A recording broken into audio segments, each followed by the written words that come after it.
Tremonti, attrezzature e materiale per saldatura professionale a Montebelluna.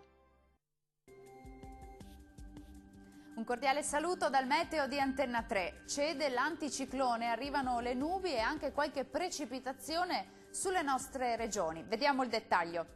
Sul Veneto tempo migliora al mattino con più schiarite, si intensifica la nuvolosità in giornata con precipitazioni sparse possibili un po' su tutti i settori, più schiarite su Alpi e Prealpi. Diamo uno sguardo alle temperature, le massime sono previste intorno agli 8-12 gradi circa, temperature minime invece tra lo 0 e i 5 gradi.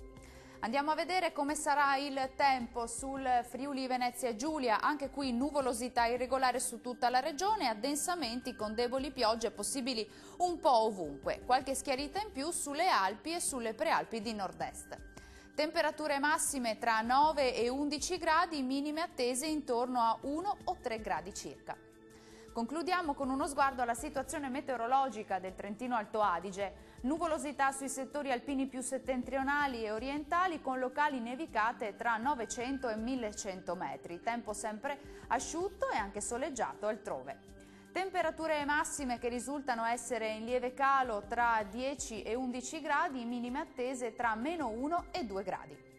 Il mare sarà generalmente calmo, i venti deboli nord-orientali, localmente moderati settentrionali sul Golfo di Trieste.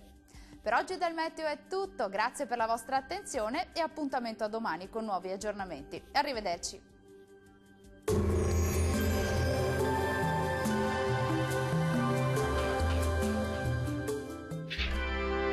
Tremonti, attrezzature e materiale per saldatura professionale a Montebelluna.